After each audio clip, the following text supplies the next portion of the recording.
Vamos lá, pessoal, agora resolver as questões de história da família 26. 5 questões de história, estavam bem tranquilas e bem direcionadas. Vamos lá, 26. Para ter o status cidadão romano, que é uma das palavras-chave, não bastava nascer no espaço delimitado da cidade.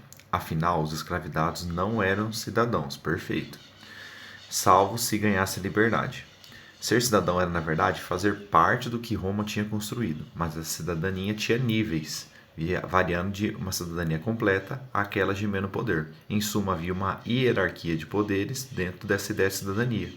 Ser cidadão romano, então, era fazer parte de um ideário, oriundo da educação e respeitar costumes antigos, estar disposto a cumprir seus deveres solicitados por Roma e ter, em contrapartidas, seus direitos assistidos pelo governo. Beleza, estava falando um pouco sobre a sociedade romana.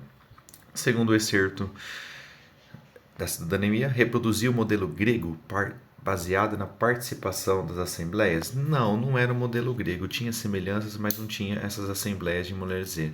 Não reproduzia o modelo grego, por mais que teve influência sim.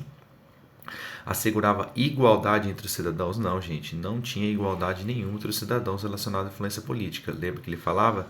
Existem níveis.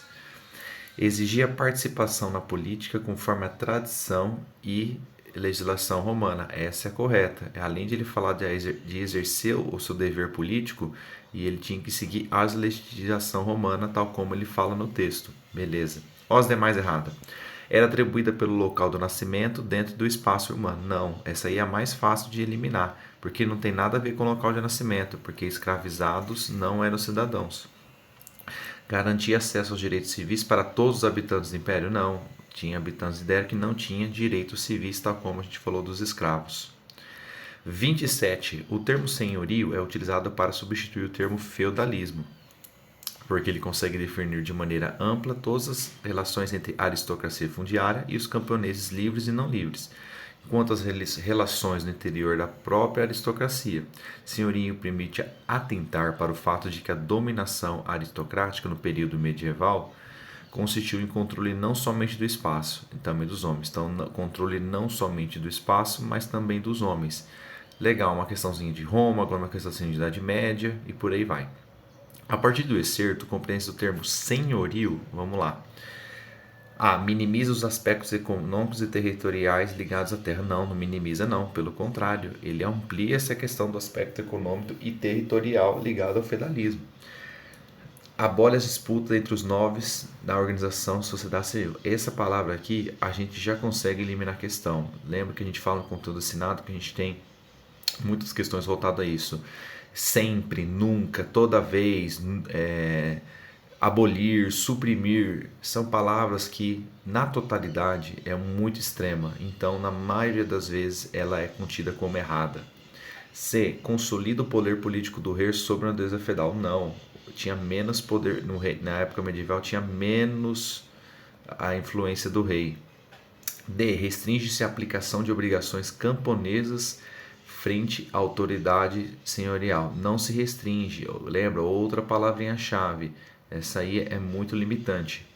Inclui diversas formas de dominação existentes na sociedade medieval. Sim, não somente do espaço, mas também dos homens. Ou seja, ele influencia não apenas no território, naquilo que estava servindo, mas também na questão da dominação de pessoa com pessoa. Muito bom. Agora uma questãozinha aqui, provavelmente de Brasil. A charge a seguir foi publicada na Argentina logo após a abolição da escravidão no Brasil. Leia-se liberdade e é uma referência à princesa Isabel como regente do Império Brasileiro. Lembrando que a princesa Isabel, ela que assinou o termo em 1888 da abolição da escravidão no Brasil. A questão da liberdade dela e ela numa questão mais, não submissa, mas de passividade nessa situação. A charge representa o papel pacificador da princesa face aos conflitos sociais provocados pela escravização da mão de obra. Perfeita, ela tinha um papel totalmente pacificador e uma característica que o professor tinha que passar. Vamos ver porque as demais estão erradas? O pioneirismo brasileiro nos processos de abolição?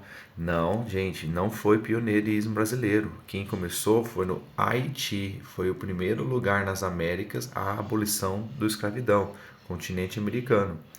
A oposição da monarquia brasileira à escravização do trabalhador desde a independência do Brasil, não. Monarquia não tinha problema nenhum desde a independência, não. Isso aí foi depois uma questão da pressão que foi exercida a partir dos ingleses, que todos os países, vamos dizer assim, das colônias, tanto ingleses quanto as colônias europeias de maneira geral, estão tentando abolir a escravidão. Seguindo, a independência de movimentos de abolição. Não, gente, olha a palavra mágica, tal como a gente falou aqui do abolir, restringir, outra, inexistência. Não, gente, inexistência de movimentos de abolição da escravidão de forma alguma. Teve inúmeros movimentos de abolição da escravidão. E a confraternização, nossa, uma palavra meio positiva, de diversas classes da sociedade brasileira no momento da assinatura. Não, teve uma guerra gigantesca, aristocracia rural totalmente contrária à questão da libertação, pelo fato de perder a mão de obra, a qualificação e por aí vai. Muito bom. E agora, vamos seguir nas duas últimas. Em 1935, Luiz Carlos Prestes regressou clandestinamente ao Brasil, acompanhada de Olga Benário, agente recrutada no 4º Departamento de Estado-Maior do Exército Vermelho, o Serviço Secreto Militar Soviético. Para garantir sua segurança, o que acabaria por se tornar sua companheira entre dezembro de 35 e março de 36, a caçada policial chegou aos quadros da Internacional Comunista e em seguida o esconderijo de Prestes. Não escapou ninguém, realmente. Prestes seria mandado preso durante 9 anos, parte desse período em completo isolamento. Olga Benário, judia e comunista, foi deportada grávida para a Alemanha nazista, entregue à Gestapo e morta numa câmara de gás, num extermínio em Bernburg. Realmente, e ainda tem um filme muito forte falando sobre isso, um filme brasileiro também, da importância da Olga Benário, que foi essa situação desde o movimento que aconteceu. E lembrando, se a gente está falando em 1935, a gente está falando do período de 30 até 1945, ou seja, a gente está falando de toda a parte do primeiro governo de Getúlio, os 15 anos de Getúlio, até chegar no Estado Novo. Os acontecimentos mencionados no excerto mostram o encerramento dos movimentos de contestação. Não foi o encerramento. Movimentos de contestação comunista. Ele deu sequência nas próximas décadas ainda. Falamos da ditadura, por exemplo. A aproximação do governo brasileiro com o movimento da Aliança Libertadora. Não teve aproximação do brasileiro. Se teve essa aproximação, não necessariamente foi com a Aliança Nacional Libertadora. C. A afinidade da política brasileira com o totalitarismo europeu na tensa conjuntura internacional. Perfeito. É a questão que a afinidade política brasileira com esse totalitarismo europeu, principalmente com a Alemanha nazista, na qual teve uma tensa conjuntura internacional, principalmente que nesse período é a passagem da Segunda Guerra Mundial. A adesão brasileira à política internacional do imperialismo norte-americano não tem nenhum vínculo com o norte-americano nessa parte do excerto. O auge das perseguições políticas durante a ditadura, não foi o auge da ditadura. E além disso, em 1935 não foi o Estado Novo getulista, foi a partir de 37, 39 que deu início, beleza? Então, alternativa C. Última, as empresas podem estabelecer seu setor produtivo na parte do mundo onde os juros e salários sejam os mais baixos e os sindicatos mais controlados, para ter lucros maiores. Além disso, as empresas colocam as filiais destinadas à captação de matérias-primas, onde a legislação de proteção do meio ambiente é menos elaborada. Depois, elas instalam seu sistema financeiro, onde os juros são mais altos. Por fim, colocam sua direção e gerência administrativa na região onde a qualidade de vida é a mais alta possível. Então, desdobra-se a empresa de forma a ter o maior benefício possível das fragilidades e vantagens encontradas em todas as partes do sistema econômico e politicamente desigual. Isso aumenta a lucratividade. A contrapartida desse processo é que, se alguns países não acertar essas condições, a empresa simplesmente retira o seu investimento e o que resta ao país é minguar na miséria absoluta. Perfeito.